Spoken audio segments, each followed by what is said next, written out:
Aujourd'hui, dans le cadre du module cahier de notes, cahier de laboratoire de ce CLOM, nous avons la chance de discuter avec Marie-Noëlle Bourguet, professeure émérite d'histoire moderne à l'Université Paris Diderot, spécialiste de la littérature viatique, les journaux de voyage, à la transition 18e siècle, 19e siècle, et plus généralement d'histoire des sciences vers cette période. Marie-Noëlle Bourguet, qui a publié l'année dernière un livre intitulé « Le monde dans un carnet », qui suit un voyage d'Alexander von Humboldt en Italie. Alors peut-être, Marie-Noëlle, avant de rentrer dans le vif du contenu du carnet, pourriez-vous nous dire quelques mots sur qui était ce grand monsieur, Alexander von Humboldt, qui donc fait ce voyage en 1805? Volontiers, oui. Merci de cette invitation. Alexandre de Humboldt ou Alexander von Humboldt, je l'appellerai Alexandre de Humboldt, ça sera plus facile parce qu'au fond c'était la manière dont il préférait être appelé, ayant décidément fait un choix de vivre en France pendant très longtemps et il a souvent décidé de se faire appeler par un nom français. C'est un voyageur et un savant allemand de fin 18e, milieu du 19e. Il est né en 1769 comme Napoléon et mort en 1859, l'année de l'apparition de l'origine des espèces. Donc il y a vraiment une sorte de grand siècle comme ça qu'il enjambe en termes de science d'ailleurs, puisqu'il part lui avec une philosophie des Lumières, avec une volonté d'une science à la fois expérimentale mais très globale, très encyclopédique, et il meurt à la fin de sa vie. La science qui est pratiquée est plus celle-là, donc il y a un aspect très vite caduque au fond de sa conception très globale et très holiste de la science. C'est donc essentiellement, il est connu pour être un voyageur, un grand voyageur, pour une expédition qu'il a faite dans les colonies espagnoles d'Amérique du Sud et d'Amérique centrale entre 1799 et 1804, donc 5 années au cours desquelles il a visité plusieurs pays d'Amérique du Sud avec un botaniste français, Aimé Bonpland. Et la particularité de ce voyage, au fond, c'est un des derniers aristocrates à pouvoir se payer un voyage scientifique. Il est équipé d'une extraordinaire panoplie d'instruments. Je pense qu'on en reparlera. Et il a payé son propre voyage et le voyage du botaniste français qui l'accompagne. Mais en même temps, c'est aussi un voyage assez officiel, puisqu'il a un laissez-passer du roi d'Espagne. Il avait une formation d'ingénieur des mines, il avait été formé à l'Académie des mines de Freiberg, et au fond, le roi d'Espagne l'autorise à visiter ces colonies avec une mission qui est d'essayer d'évaluer ou de revaloriser l'exploitation des mines de métaux dans les colonies. Voilà. Donc c'est à la fois un voyage personnel, privé, et un voyage officiel.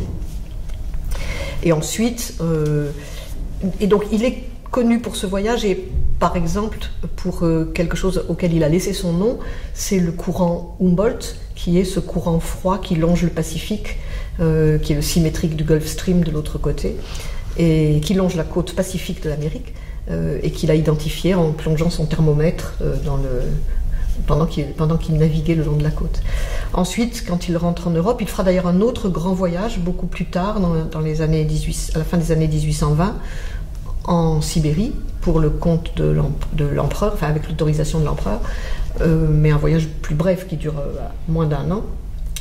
Et pour le reste, il a vécu essentiellement à Paris pendant le premier quart du 19e siècle, et ensuite il se retire à Berlin, à la cour du roi, et il suit le roi de Berlin à Potsdam et de Potsdam à Berlin comme chambellan. Voilà. Peut-être vous pouvez nous dire un mot sur qu'est-ce qui vous a amené à travailler sur ce petit carnet, en quelque sorte, puisque, comme vous venez de le rappeler, Humboldt est connu pour ce grand voyage. Pourquoi s'intéresser à un autre carnet? Voilà. Justement, parce que c'est un monument historiographique, il y a une bibliographie absolument abondante sur Humboldt, en allemand, en anglais, en espagnol, parce qu'il est très célèbre dans les pays d'Amérique latine pour avoir eu un grand rôle dans l'indépendance de l'Amérique, parce qu'il a critiqué l'exploitation espagnole, l'esclavage et l'exploitation économique espagnole. Et donc, sans avoir eu de rôle direct dans l'indépendance, il a été pris comme modèle par Bolivar, par d'autres, comme une sorte de héros de l'indépendance. Donc, il est très connu.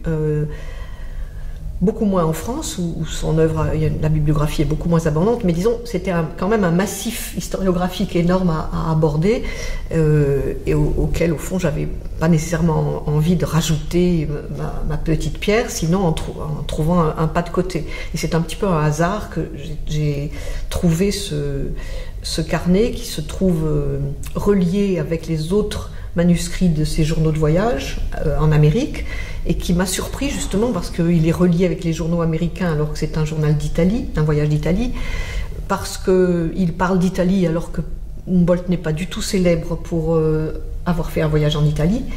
Et quand on le feuillette rapidement, on a l'impression que c'est tout sauf un voyage d'Italie, parce qu'on ne trouve rien qui évoque le ciel d'Italie ou la beauté des monuments, ou ça paraît un anti-journal de voyage d'Italie.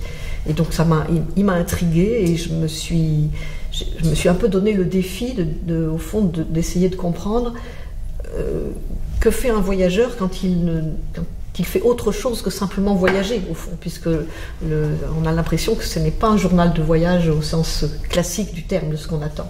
Voilà. Donc au départ, c'est un défi. Alors du coup, pourquoi est-ce qu'il va en Italie? Il revient de ce périple en Amérique latine essentiellement.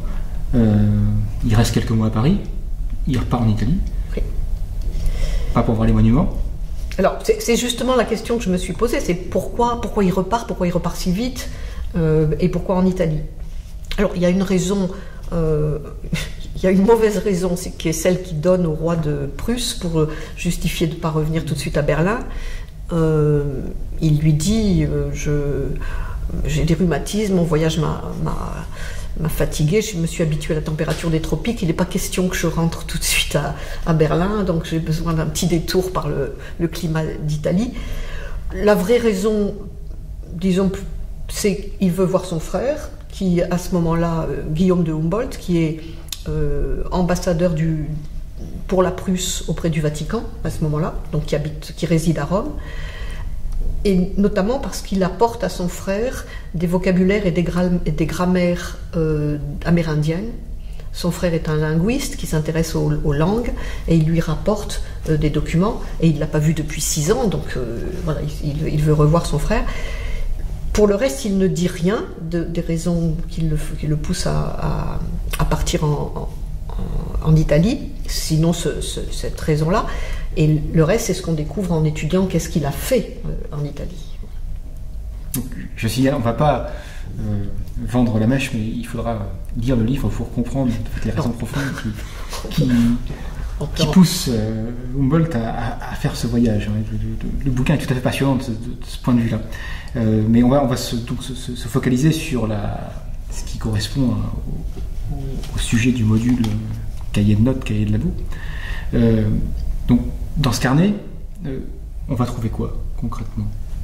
Alors, c'est d'ailleurs justement une des raisons qui m'ont rendu curieuse de travailler sur ce manuscrit, c'est que j'ai dit on n'y trouve pas ce qu'on attend d'un journal de voyage, et en général, un journal de voyage tel qu'on l'imagine, c'est quelque chose qui est une chronique des jours. Je suis parti ce matin, nous sommes passés à Milan, à Milan nous avons fait ceci, cela, et ensuite nous sommes partis pour... Voilà. C'est ça la structure qu'on attend d'un journal, et en Italie on attend en plus des exclamations sur la beauté du paysage, de la lumière, etc. Il n'y a pratiquement aucune structure chronologique dans ce carnet. La seule structure chronologique qu'on trouve, c'est lorsqu'il fait des mesures, ces mesures sont toujours datées et situées. Il dit à Bologne le ou à Rome le. Donc on arrive à recomposer comme ça une chronologie, mais il n'y a pas de structure narrative, disons, comme on l'attendrait d'un journal. Et on y trouve donc quoi? Des mesures, je viens de le dire, toute une section est consacrée à des séries de mesures, essentiellement météorologiques. Il a avec lui, il ne se déplaçait jamais sans son thermomètre et son baromètre, un grand baromètre qui fait près d'1 mètre de long, pour mesurer la pression et la température. Il a même plusieurs baromètres pour voir l'effet de l'ombre et comparer l'effet de l'ombre et du soleil. Et il a des boussoles et des instruments d'observation du magnétisme, puisqu'il est passionné depuis une dizaine d'années à ce moment-là. On est en 1804-5, il est passionné par le magnétisme depuis une dizaine d'années, et partout où il va, il essaye de faire des mesures du magnétisme. Mais c'est essentiellement les deux types de mesures qu'on trouve dans quelques mesures astronomiques aussi pour préciser sa position, mais l'essentiel des mesures, c'est météorologie et magnétisme. Donc voilà pour une première masse de données qui apparaissent en feuilletant, et puis un deuxième massif de pages qui au début m'est resté très hermétique, qui sont des pages numérotées, c'est-à-dire en paragraphes numérotés, 1, 2, 3, 4, 5, 1, 2, 3, 4, 5, et qui semblent être des notes. Il y a parfois des références bibliographiques, donc comme si c'était un extrait de lecture, ou une série de notes déjà préformatées en petits paragraphes, comme si c'était des notes thématiques sur un sujet. Voilà, au début, je n'ai pas identifié très bien de quoi il s'agissait. Et finalement, il y a des notes de lecture, et il y a aussi des notes qui renvoient à ce qui dévoile son activité lorsqu'il est à Rome, à savoir son travail à la Bibliothèque Vaticane sur des manuscrits mexicains. Donc, on va commencer avec la partie mesure. Vous décrivez à plusieurs reprises donc la façon concrète dont ces mesures de champ magnétique ou barométriques sont effectuées. Donc avec son principal, on va dire, complice de voyage, Gay-Lussac. Entre autres, quand il se trouve au Mont-Cenis, donc il y a un col entre la France et l'Italie, il passe là en mars ou en avril 1805. Il fait froid, c'est pas du tout facile de faire des mesures en extérieur, à une époque où, si on veut écrire avec de l'encre, il faut un flacon avec de l'encre, ça gèle. Donc, à quel moment, en fait, est-ce qu'il écrit sur ce carnet ? Oui, alors j'ai en effet oublié de dire que ce carnet tel qu'il se présente à l'heure actuelle, ce qu'on en a, c'est seulement des pages écrites à l'encre. Ce qui pose évidemment tout de suite la question du moment de la prise de notes, parce que classiquement on dit un journal de voyage, ça se tient sur le champ, et on trouve toujours, même chez Humboldt d'ailleurs, on trouve souvent des expressions comme à la volée, à la vue des choses, sur le champ. Mais en réalité, quand on réfléchit, on voit bien que beaucoup de ces notes n'ont pas pu être prises absolument sur le moment. Elles ne coïncident pas réellement avec le moment de la vue ou de l'expérience. Et j'ai eu la chance, le hasard, que dans le volume dans lequel est relié ces manuscrits des journaux américains de Humboldt se trouvent à la Bibliothèque de Berlin, après une vie très aventureuse, mais que je ne détaille pas ici, mais ils se trouvent à la Bibliothèque de Berlin, et ils ont été reliés du vivant de Humboldt en 9 épais volumes reliés de cuir. Donc il a regroupé ce qui restait des milliers de pages. Je crois que l'ensemble doit faire à peu près 4500 pages, 4500 feuillets. Il a regroupé tout en 9 volumes, dans lesquels il a rassemblé tout ce qui lui restait à la fin de sa vie. Et au revers d'un des volumes de cuir, dans lequel se trouve le journal d'Italie, il y a une feuille pliée en 4 qui se trouve conservée, par hasard, et que grâce à la numérotation qu'elle porte, j'ai compris qu'elle provenait du carnet d'Italie.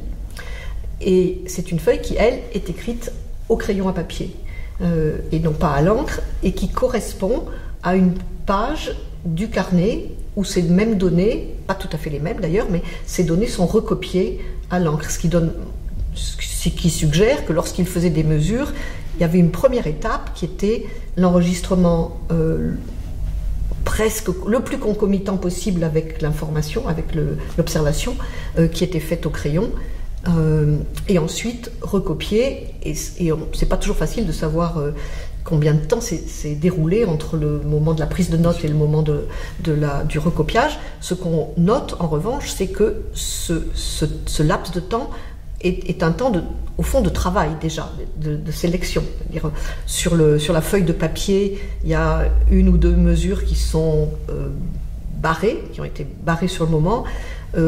En marge, il y a quelques annotations B, M, BM, bon, mauvais, donc il émet un jugement sur la qualité de l'observation qu'il a faite, et qui ensuite se justifie dans la sélection de ce qu'il recopie, où il retient seulement les bonnes observations. Donc on voit qu'il y a déjà un travail de construction du savoir, et les données qu'il retient ensuite sont seulement celles qu'il a transcrites à l'encre, quoi. Donc il y a une sélection, oui, qui est faite. Et donc c'est illusoire de parler d'une observation sur le champ, en réalité. Ce moment-là est souvent inaccessible. Il disparu. Il disparu.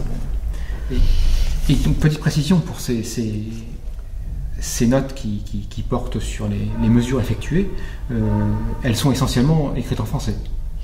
Alors oui, il y a très peu de texte en réalité, mais de fait, on voit que le peu de texte qu'il y a est en français. Par exemple, j'ai dit que les annotations étaient BM, BM, ce qui voulait dire bon, mauvais, mais ça c'est une pratique qui se trouve, qui est liée à la dimension collective du voyage. C'est-à-dire, à ce moment-là, il voyage avec Gay-Lussac, donc le jeune chimiste français, qu'il a rencontré très peu de temps avant, quelques mois auparavant à Paris, en septembre 1804, quand il revient à Paris de son grand voyage d'Amérique. À ce moment-là, Gay-Lussac est l'homme célèbre du moment, parce qu'il vient de faire son ascension en ballon à près de 7000 mètres d'altitude, donc il est allé plus haut que Humboldt, qui lui n'a fait qu'aller au sommet du Chimborazo à 6000 mètres.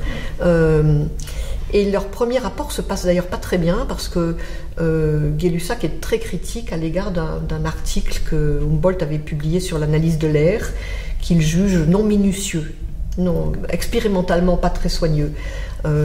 Et finalement, ça tourne plutôt à une amitié, et ils font beaucoup de recherches sur la composition de l'air à Paris ensemble. Et Gay-Lussac obtient, avec l'appui de Humboldt, d'être libéré de son... Il était employé à l'école polytechnique comme associé de Fourcroy. Il est libéré pour un an. Il a une sorte de bourse pour accompagner Humboldt pendant un an, pour faire des observations sur l'atmosphère, sur la composition de l'air.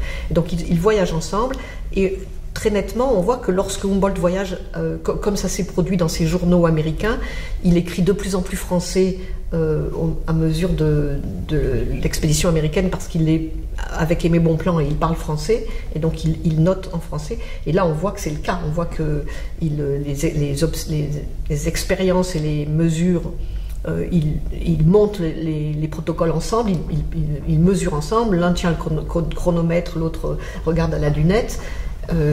Et donc on voit bien qu'il parle, et c'est ça l'enregistrement en français. En revanche, quand il se trouve dans une situation plus solitaire, lorsqu'il prend des notes de lecture par exemple, il revient facilement à l'allemand. Ce que j'avais pas anticipé au départ. Et pour revenir un petit peu sur le point que vous évoquiez dans votre introduction, le fait que Humboldt est actif à une époque où on commence à répéter les mesures.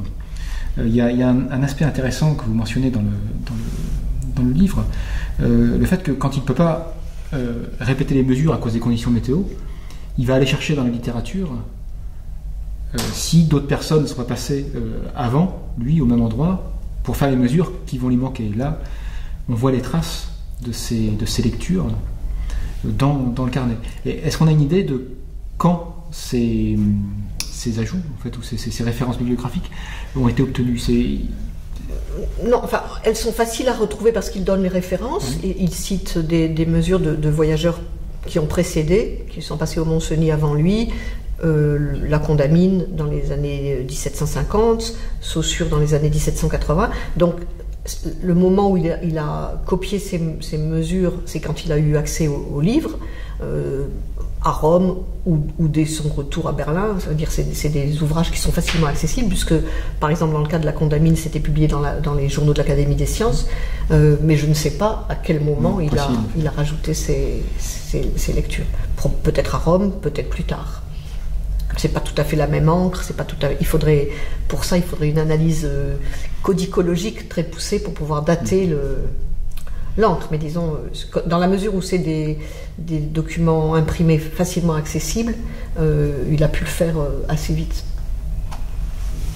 J'en arrive maintenant à un aspect qui m'a assez fasciné, que vous mentionnez à propos des mesures de position, d'angle, pour estimer précisément la localisation de ces mesures, mais sur lesquelles vous revenez quand vous expliquez qu'il a montré à son collègue et ami Bourg, lorsqu'il arrive à Rome, ses notes sud-américaines.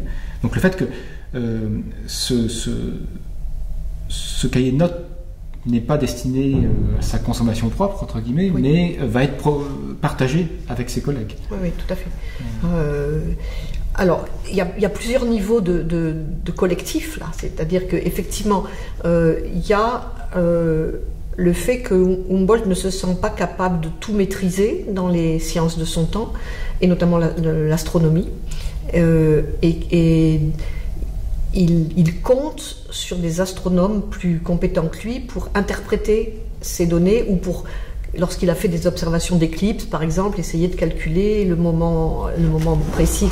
Donc lorsqu'il arrive à Paris, il confie beaucoup de ses manuscrits à Delambre, et même il espère travailler avec Laplace pour interpréter, calculer les choses à partir des données qu'il a accumulées. C'est la même chose, mais sur un autre registre, en matière de géologie. Lui est un ingénieur des mines.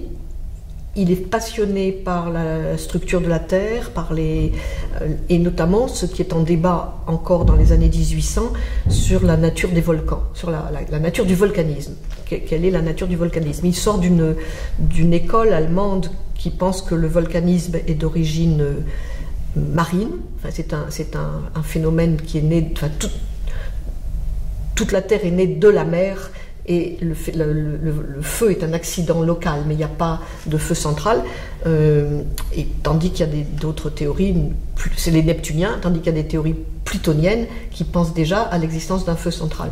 Et Humboldt a été formé à une école neptunienne, de même qu'un de ses condisciples, Léopold von Bourg, qui deviendra un grand géologue, et tous les deux sont passionnés par cette question des volcans, et tous les deux voyagent avec cette question en tête. Werner, le professeur qui les a formés, leur disait: mais moi je n'ai vu que ma Saxe natale, il faut que vous voyagez pour tester ma théorie. Bourg a voyagé en Auvergne, il voyagera ensuite en Laponie et aux Canaries. Humboldt a voyagé en Amérique. Et une des premières choses dès que Léopold von Bourg apprend que Humboldt est revenu à Paris et qu'il se prépare à aller voir le Vésuve en Italie, il décide de le rejoindre, il se retrouve à Rome, et une des premières choses que note Bourg dans son journal, c'est: ce matin, Humboldt m'a communiqué ses notes sur la cordillère des Andes, et je vais pouvoir lire ce qu'il a observé. Donc il y a cette notion de source à la disposition pour le travail scientifique. Et inversement, il y a même une division du travail au niveau de enfin pas inversement, il y a même une division du travail au niveau de la prise de notes, d'une certaine façon, telle que je peux m'en rendre compte. Il y a 2 indices dans ce carnet qui me le laissent penser. Une des dernières, il y a très peu, lorsqu'il est au Vésuve, alors que c'est une des destinations de son voyage, c'est d'aller observer le Vésuve, et par chance, l'été 1805, il y a une éruption.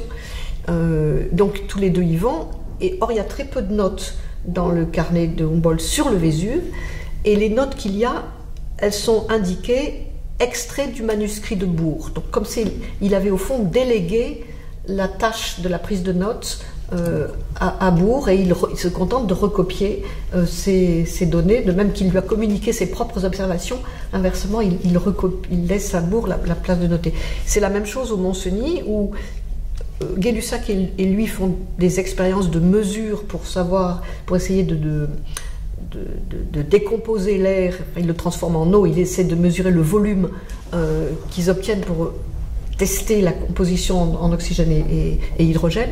Il y a peu de notes sur cette expérience, et il y a juste une phrase dont on a l'impression qu'elle est une sorte de condensé, comme si là aussi il avait laissé Gay-Lussac, dont c'est le sujet majeur, lui c'est un sujet annexe un peu pour lui, prendre des notes. Donc c'est vrai, il y a cet aspect collectif de la note, et Humboldt pensait que c'était quelque chose qui allait durer, c'est-à-dire il avait prévu, peut-être c'est une des raisons pour lesquelles il a relié ses journaux d'ailleurs, il avait prévu dans son testament que ces journaux seraient déposés à l'Observatoire de Berlin et mis à la disposition du public, et que les savants, enfin du public, des savants, et que les savants pourraient toujours aller s'y référer. Bon, l'histoire n'a pas tourné ainsi, mais c'était sa conception de la science.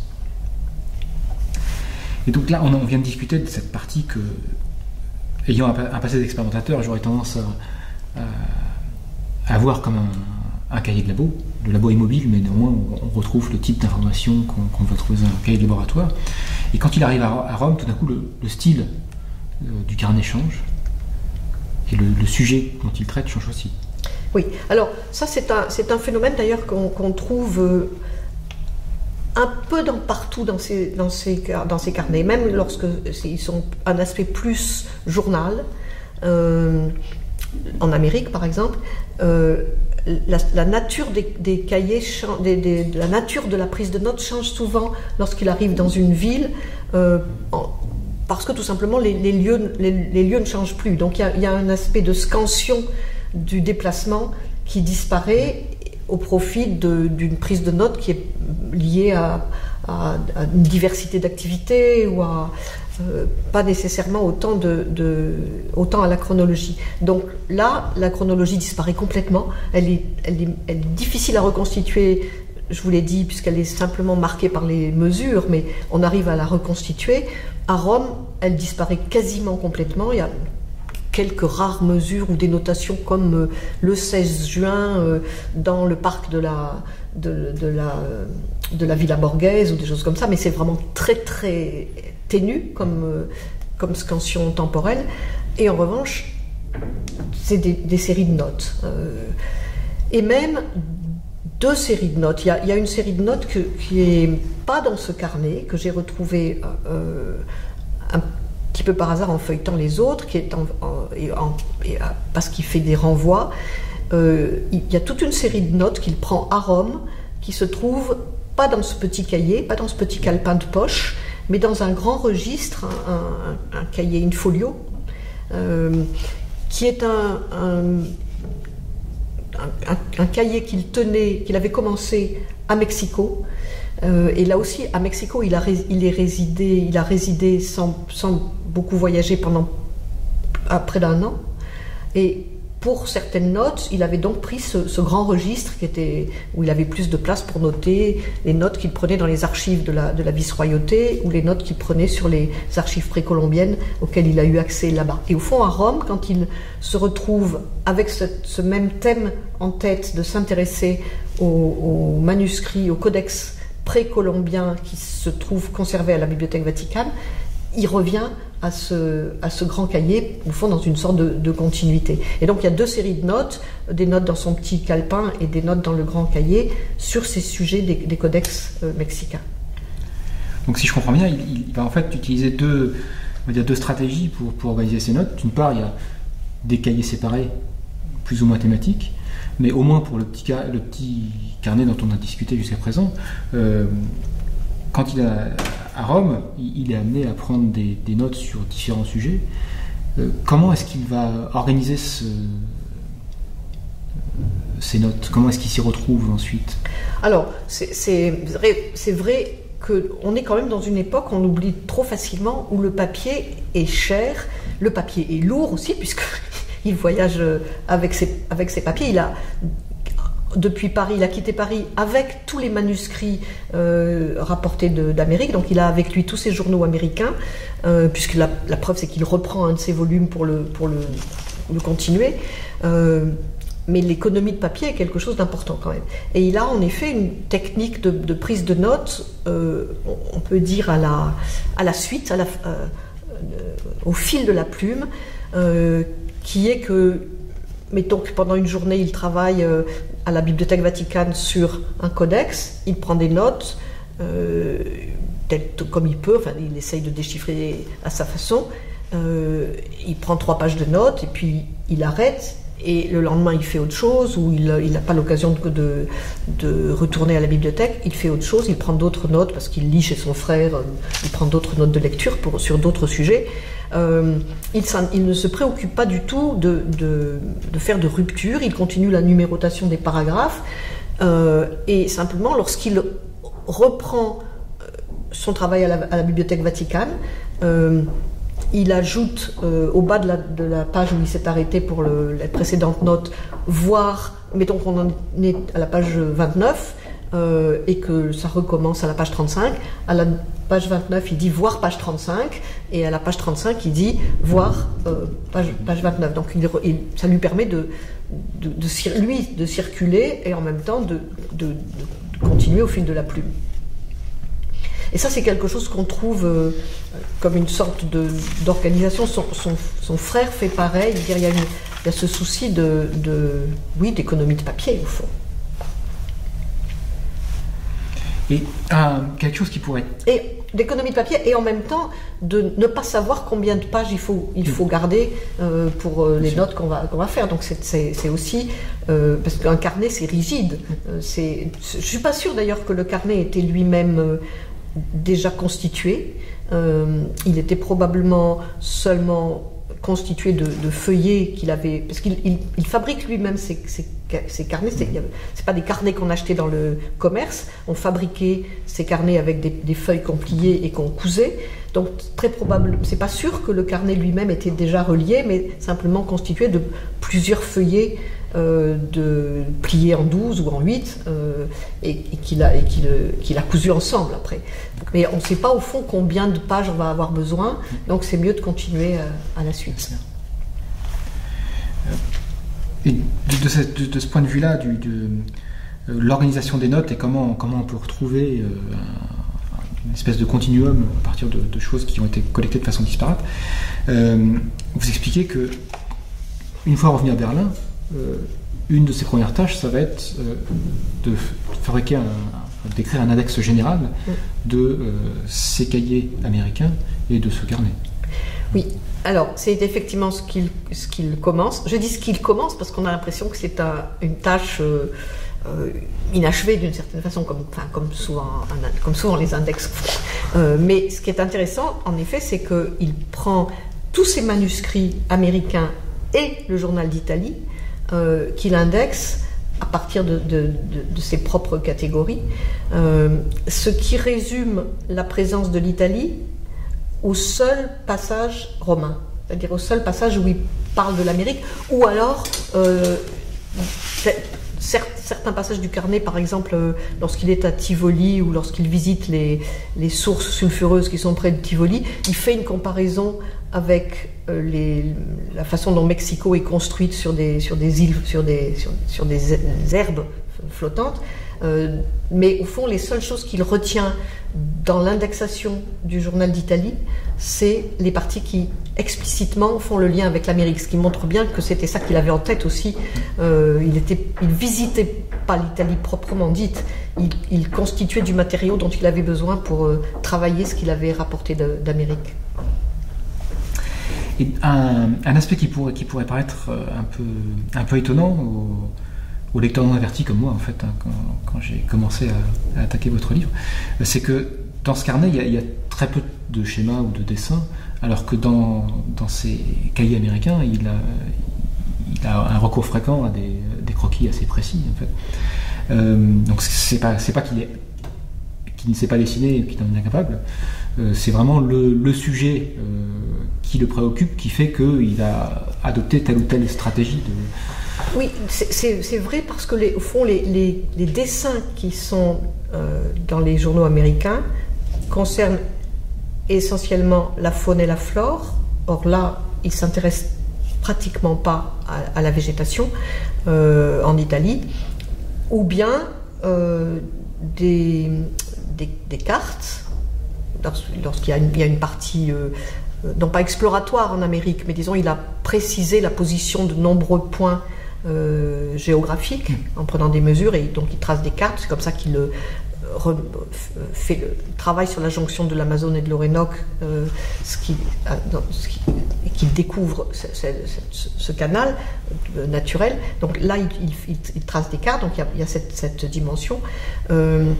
Et puis des dessins disons, plus paysagers, qui sont les profils de montagne, ils s'intéressent aux profils de montagne, aux profils de volcans essentiellement.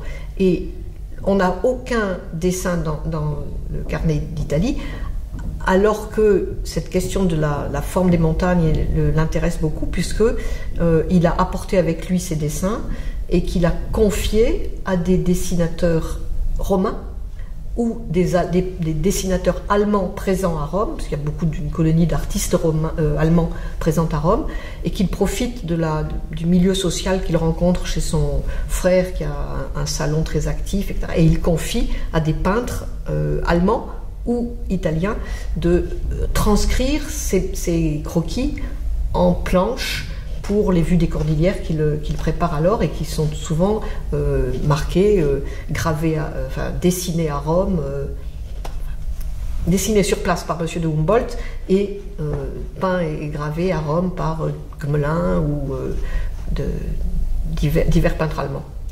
Donc c'est la seule présence, la visualisation dans le carnet est très faible, sa seule présence se réunit à quelques données de compte, qui sont le prix qu'il a payé pour ses dessins. Voilà, c'est la seule dimension visuelle. C'est un aspect tout à fait intéressant, parce que ça montre que donc, dès ce moment-là, il est en train de penser à la façon dont il va éditer ces carnets américains. Donc il est en train de travailler aux illustrations à une époque où il n'y a pas de photos. Et vous discutez de façon très très intéressante de comment, à partir de quelques croquis et d'une description verbale, le dessin final va être obtenu, et malheureusement on a très peu d'informations concrètes sur le dialogue qu'il y a eu entre Humboldt et ses... On a peu d'informations, et c'est un problème souvent dans l'histoire de la gravure, lorsque les dessins, les esquisses initiales passent chez le graveur, souvent on perd l'esquisse après, on en perd la trace, donc on n'a pas toujours tous les dessins de Humboldt qui correspondent à ces gravures, par exemple. Donc Humboldt adapte sa méthode de travail au sujet dont il traite et à la situation, on va dire, matérielle dans laquelle il se trouve. Du coup le style, le contenu des carnets américains diffère de celui de ce carnet italien. Mais qu'à la fin de sa vie, lorsqu'il travaille sur des ouvrages de synthèse, vous expliquez dans une autre bas de page que, associé à ce travail, on trouve des dossiers avec des documents divers, feuilles volantes, etc., préparatoires pour ses travaux.